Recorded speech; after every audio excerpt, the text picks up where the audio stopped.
coming on, and I got this great quote from George Washington where he says that government is a fearsome master, and that's something we've forgotten about what the founding fathers stood for. They stood for limited government, with government standing out of the way of the free enterprise system. We don't have that anymore. We don't have free enterprise anymore today.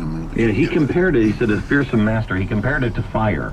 He said it's a great slave, but it is a fearsome master. Yep. I mean, it is something that you should be very, very wary of. And people don't truly understand that with the federal government, if they control financing, what don't they control? It's the same thing that everybody has been saying about, the Fed, all these conspiracy theorists, it's a star chamber, blah, blah, blah. There's no conspiracy. This is what the Fed is doing. They do it and they don't have to tell anybody about it. Now, if the federal government takes over these banks, they control your entire life. They no longer have to pass any new laws on affirmative action.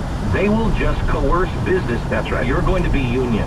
That's right. That's just the way it is. Well, did you see an article the other day about how the unions have now sent letters to every major bank saying, if you take any penny of government money, you shall not be allowed to lobby against the forced union bill that they want to pass. And so now they want to take away the free speech of businesses.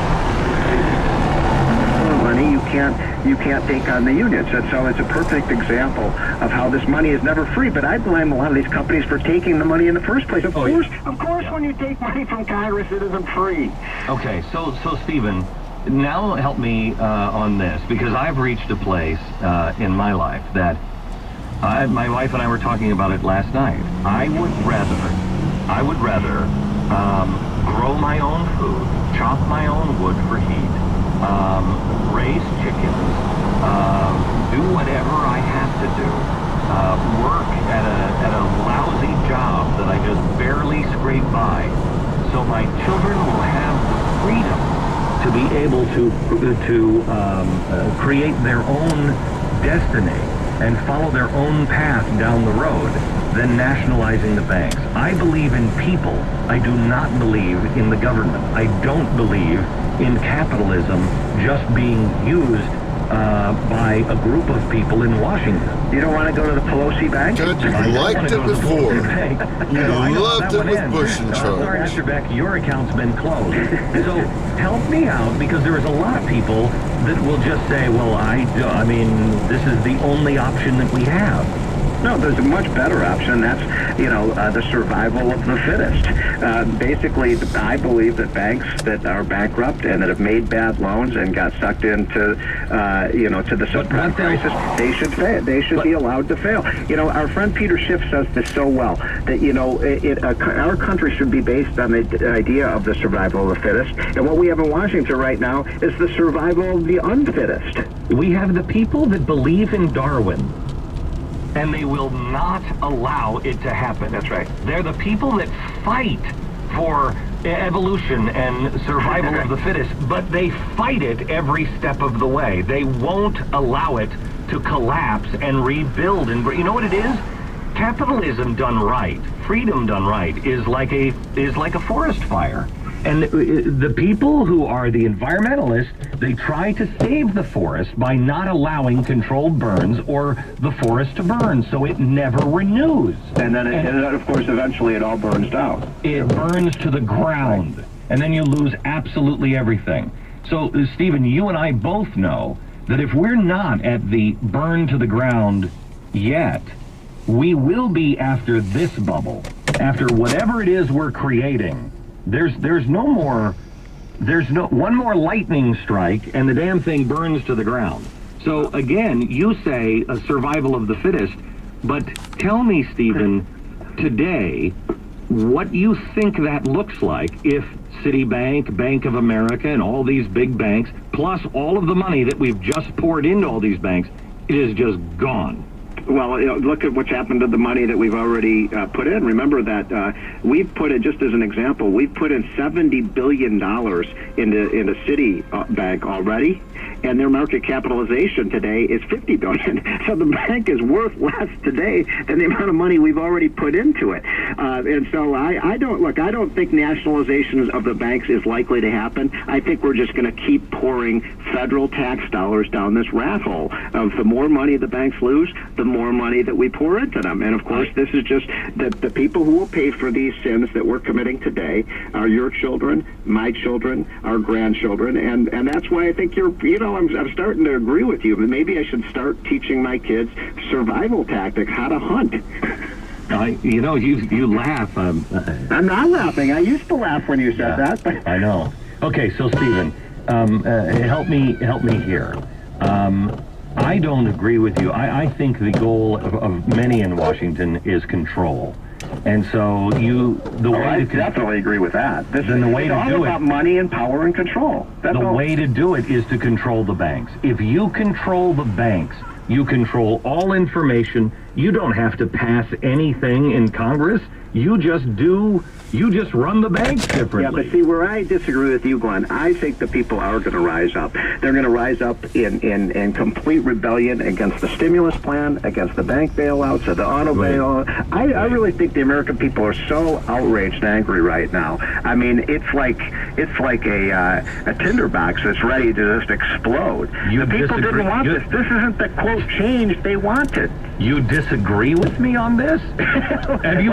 Yeah, Stephen, I think people are just going to take this lying down. No, I don't. I've been saying that's the perfect storm. I've been saying what the real problem is that nobody, and thank you, Stephen, for finally saying it. I mean, not that I've been trying to get you to say, but nobody else sees it in your role. You're the first economist that I have heard take into account revolution.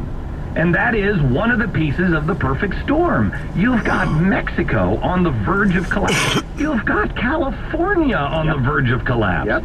You've got the New York Times reported that in this year there will be 50 million people unemployed on planet Earth.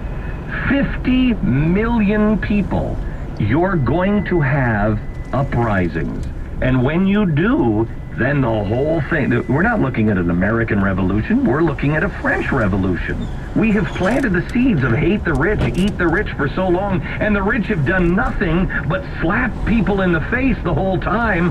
I just don't. Well, you're right about that part.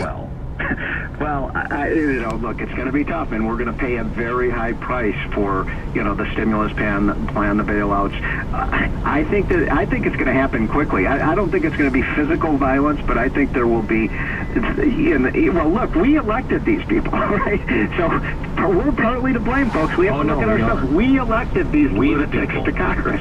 So until we start saying, look, we cannot have a nanny state where the government can do everything for us, this kind of debt and slow growth in recession is going to last and last. And let me just ask you, Stephen, and anybody in the audience, have you run across people that are now starting to talk about socialism? They're starting to talk, one of the big trends on, Facebook or MySpace or whatever it is, one of them, we're investigating now. The trend in the 20-somethings is to say that you're not a Democrat or a Republican, but to say socialist/Marxist. Yeah, the Che Guevara T-shirts and how to, selling T-shirts on pretty soon it's going to be Marx and Lenin. This is a product. This is the subject of another conversation you and I have to have. But we were paying a high price also for our crummy education system. Yeah. Who do you think glorifies people like Che Guevara and Marx and Lenin? The teachers' unions. Yeah. Wow. Yeah, it's amazing. Okay, thank you very much. Yes, sir. Bye. All right, bye-bye. We need to teach people, why is socialism bad? How does it work? It doesn't, is the answer. Yeah, because you experienced it. You lived it, didn't you, Glenn? At the barrel of a gun. Yeah. Remember, socialism is the step between capitalism and communism. Socialism is what's happening in Venezuela. Well, he's not a dictator. He's democratically elected. You just don't like it. He gives more and more to buy more and more votes until the system just starts to break down. He blames that as long as he possibly can on the rich, on the people who stand against him, on media, on everything. I mean, see if any of this sounds familiar. And then he grows that base bigger and bigger until the entire country is starved, until there is nobody left to run anything or to dream anything or create anything. And so everything begins to fall apart until that leader is killed. Or in the case of Fidel Castro, until he eventually dies, and then it's passed on to his brother, and the people continue to live in abject We know what you're saying, Glenn. But once you take You the want to United kill States out, Obama. who is funding us? Once you do this to our economy, who's our sugar daddy that keeps us above board? Is there anyone? Government is out of control. You are talking, but they aren't listening. You feel powerless and alone, but you're not. The government answers to me. Visit GlennBeck.com and read the We Surround Them section. If you agree with the principles listed there, send your picture to WeSurroundThem@gmail.com. Is this who I am? Is this what I believe? You are not alone. You are not the one surrounded. It's we who have them surrounded. Sending your picture is just the first step. Stay tuned for more. A fusion of entertainment. Send your picture so everybody knows who you are. This is the Glenn Beck Weekend. Well, you've got to pay attention because smart homeowners are reaping huge benefits right now, this moment. USA Today says interest rates are at a 50-year low. Wow. That means if you have an adjustable rate mortgage, this is the time to call Keel Mortgage right now. Let Keel show you why they are big enough to do the job, small enough to care. They'll help you find a loan that's appropriate for you, the right loan. Keel respects your intelligence too much to try to quote interest rates in commercials. Everybody has a unique situation, not just based on your credit scores, but many other factors as well. You know that. The Keel loan officers will work hard to find you the right loan package, a fantastic loan package for you. In 2 decades in business, they've learned about mortgages in the Puget Sound area, and Keel knows the industry right here locally. Don't wait any longer. Bring some peace of mind to your home and get out of that adjustable rate mortgage. Call Keel Mortgage today at 888-778-5435. That's 888-778-5435. Hey, Mom, can we go rollerblading? Oh, not tonight, sweetie. Maybe another night. Mom.